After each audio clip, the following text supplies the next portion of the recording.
আর ভালোবাসায় মহানবী হযরত মুহাম্মদ সাল্লাল্লাহু আলাইহি ওয়াসাল্লামের দাড়ি মোবারক দেখতে মঙ্গলবার বাইতুল মোকাররম মসজিদে ভিড় করেন হাজারো ধর্মপ্রাণ মানুষ।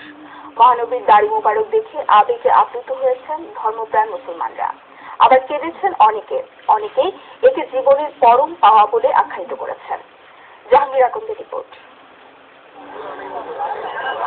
আত্মার টানে মানুষের ছুটে আসা বাইতুল মোকাররম মসজিদে মানবতার মুক্তির দূত প্রিয় নবী হযরত মুহাম্মদ সাল্লাল্লাহু আলাইহি ওয়াসাল্লামের দাড়ি মোবারক দেখতে সকাল থেকেই অগণিত মানুষ ভিড় করেন জাতীয় মসজিদ বাইতুল মোকাররমে। বেলা বাড়ার সাথে সাথে জনস্রোতে পরিণত হয় বাইতুল মোকাররম মসজিদ এলাকা। ক্রিস্টালের ভিতর রাখা নবীজির দাড়ি মোবারক আতশী কাজ দিয়ে দেখার ব্যবস্থা করা হয়। প্রিয় নবীকে দেখার সৌভাগ্য না হলেও তার দাড়ি মোবারক দেখতে পেরে নিজেদের ধন্য মনে করছেন ধর্মপ্রাণরা।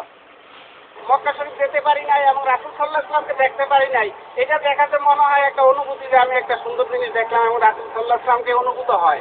জীবনে এই প্রথম শুরু করা, আর কোনোদিন পাবো বলে মনে হয় না। চর্মচক্ষুতে রাসূল পাক সাল্লাল্লাহু আলাইহি ওয়াসাল্লামকে দেখি নাই, কিন্তু ওনার পবিত্র দাড়ি মোবারক দেখেছি। এটি আল্লাহ রাব্বুল আলামিনের পক্ষ থেকে নিয়ামত এবং শুকরিয়া। রাসূল সাল্লাল্লাহু আলাইহি ওয়াসাল্লামের দাড়ি মোবারক দেখতে পুরুষদের পাশাপাশি বাইতুল মোকাররম মসজিদে এসেছিলেন নারীরাও, জানিয়েছেন তাদের অনুভূতির কথা। উনি আমাকে দেখছেন, আমাকে একটা জিজ্ঞেস করবেন আমি দেখছি কিনা, উনি আমাকে দেখছেন, আমি ওটা পাচ্ছি। যেরকম একটা জিনিস দেখতে পাচ্ছি এতদিন পরে, আল্লাহ আমাদের কিসমতে রাখছিল। নবী করিম সাল্লাল্লাহু আলাইহি ওয়াসাল্লামের দাড়ি মোবারক তুরস্কের তুপকাপি প্যালেস মিউজিয়াম থেকে ইসলামিক ফাউন্ডেশন নিয়ে আসে জনগণকে দেখানোর জন্য।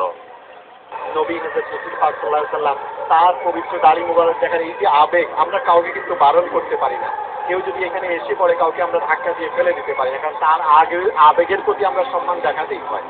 সে কারণে আসলে হয়তো কিছুটা বিশৃঙ্খলা এখানে হতে পারে।